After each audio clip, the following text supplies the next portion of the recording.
नमस्कार, मी हिमलता खमंग आणि रुचकरमध्ये तुम्हा सर्वांचं मनपूर्वक स्वागत करते। दिवाळीचा सण सुरू झाला आहे आणि दिवाळी फराळमध्ये सर्वांचा आवडता फराळ म्हणजे शेव। अगदी लहानांपासून मोठ्यांपर्यंत आणि म्हाताऱ्या माणसांपर्यंत सुद्धा हा पदार्थ सगळ्यांना आवडतो। आज आपण अर्धा किलो बेसनची लसूण टाकून शेव बनवणार आहोत। अगदी खुसखुशीत आणि कुरकुरीत अशी शेव बनते, ती सुद्धा कोणतेही तेलाचं मोहन किंवा सोडा न टाकता। ही शेव खुसखुशीत, कमी तेलकट आणि महिनाभर अगदी तशीच्या तशी कुरकुरीत राहावी म्हणून मी भरपूर साऱ्या टिप्स या व्हिडिओमध्ये सांगितल्या आहेत, त्यामुळे व्हिडिओ शेवटपर्यंत बघा। चला तर मग रेसिपीला सुरुवात करूया।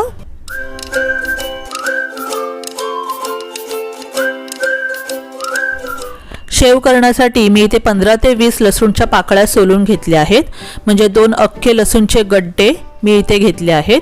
तर तुम्ही जितकी जास्त लसूण घ्याल तितकी तुमच्या शेवला जास्त चव येईल। त्याचबरोबर मी इथे 2 चमचे जिरं आणि 1 चमचा ओवा घेतला आहे। ही बेसनाची शेव आहे, त्यामुळे ओवा हा नक्की टाकायचा आणि त्याची चव सुद्धा छानच येते। तर आपण हे तिन्ही जिन्नस आधी मिक्सरमध्ये पाणी न टाकता वाटून घ्यायचं आहे। अगदी बारीक करून वाटायचं आहे आणि मग थोडं थोडं पाणी टाकून आपल्याला त्याला पातळ वाटून घ्यायचं आहे। तर हे तिन्ही जिन्नस मी वाटून घेतले, तुम्ही बघू शकता। अगदी असं पातळ मी हे मिश्रण वाटलं आहे आणि आता हे मिश्रण आपल्याला गाळून घ्यायचं आहे।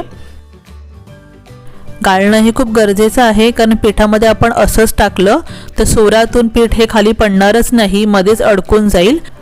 त्यामुळे हे मिश्रण आपल्याला गाळूनच घ्यायचं आहे। हा जो चोथा आहे तो आपल्याला घ्यायचा नाही आहे, फक्त पाणी वापरायचं आहे। शेव करण्यासाठी मी इथे दुकानातलं पीठ वापरलं आहे। जर तुम्ही घरगुती पीठ वापरत असाल तर अगदी बारीक दळून आणायचं, जाडसर पीठ दळायचं नाही, नाहीतर मग शेव व्यवस्थित होत नाही। मी इथे अर्धा किलो बेसन वापरणार आहे।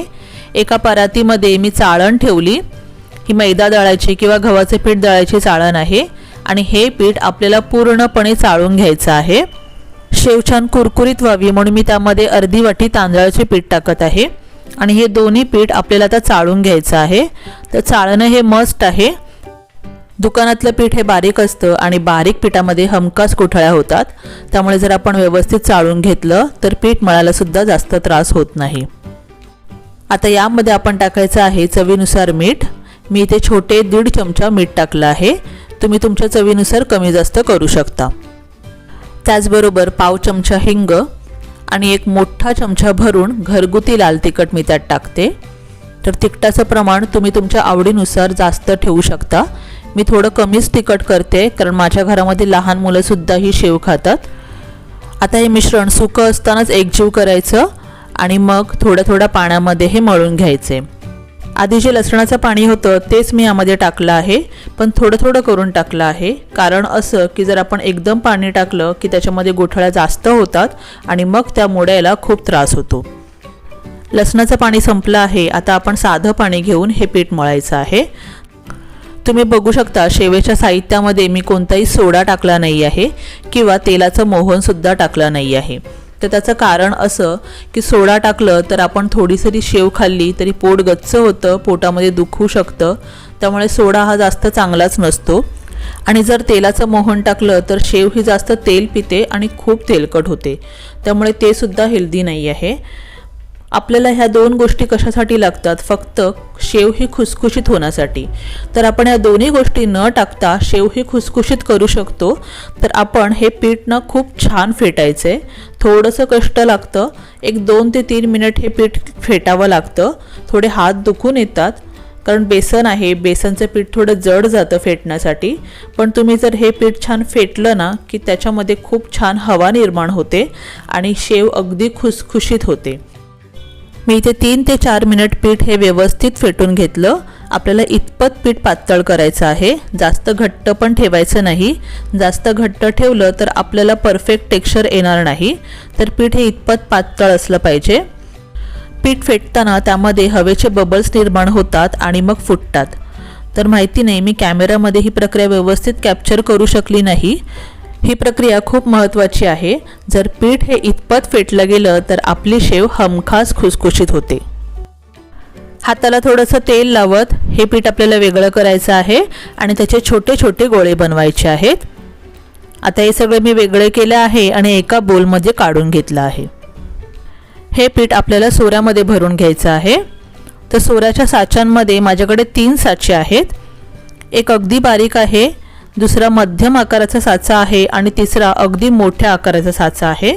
तर मी घेताना 2 नंबरचा साचा घेतला आहे, म्हणजे मध्यम आकाराचा साचा। तुम्हाला कोणत्या आकाराची शेव हवी आहे त्यानुसार तुम्ही साचे घेऊ शकता। साच्याला थोडंसं तेल लावायचं आणि सोऱ्याला सुद्धा तेल लावायचं, म्हणजे पीठ हे आतून चिकटत नाही आणि शेव सुद्धा व्यवस्थित पडते। तुम्ही पीठ बघू शकता, छान पातळ आणि लवचिक झालं आहे। पीठ आपण चांगलं फेटलं आहे, त्यामुळे इतकं छान टेक्स्चर आलं आहे।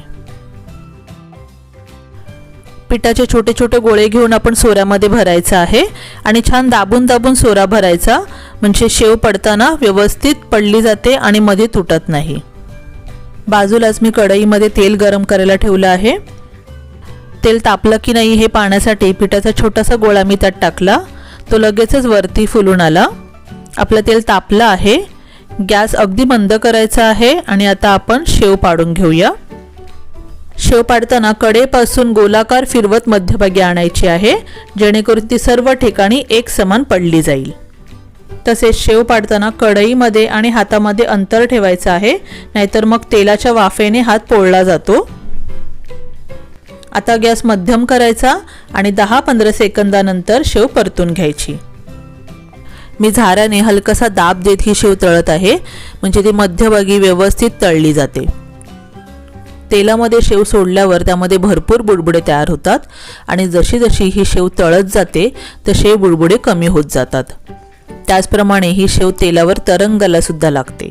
तर यावरून तुम्ही ओळखू शकता की तुमची शेव तळली आहे की नाही। मी 1-2 वेळा ही शेव आलटून पालटून पाहिली, दोन्ही बाजूनी व्यवस्थित तळली गेली आहे। तेलातले बुडबुडे सुद्धा कमी झाले आणि शेव ही तेलामध्ये तरंगायला लागली आहे। आता एका टिश्यू पेपरवर ही शेव काढून घेऊया। जास्त गडद रंगामध्ये काढायची नाही आणि जास्त करपवायची सुद्धा नाही। मी यामध्ये मसाला कमी टाकला आहे, त्यामुळे माझी शेव ही थोडी फिकटच दिसते। तुम्ही मसाला किती टाकाल आणि त्या मसाल्याचा रंग कितपत असेल त्यावर सुद्धा तुमच्या शेवेचा रंग अवलंबून असतो।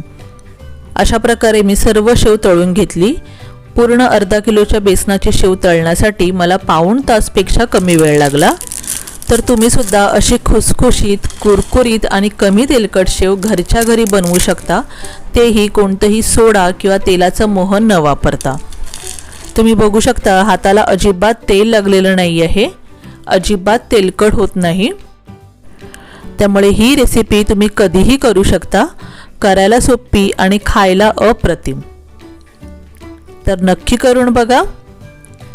व्हिडिओ आवडला असेल तर लाईक करा, शेअर करा, कमेंट करा आणि खमंग आणि रुचकरला सबस्क्राईब करायला विसरू नका। पुन्हा भेटूया अशाच नवनवीन रेसिपी घेऊन, तोपर्यंत धन्यवाद।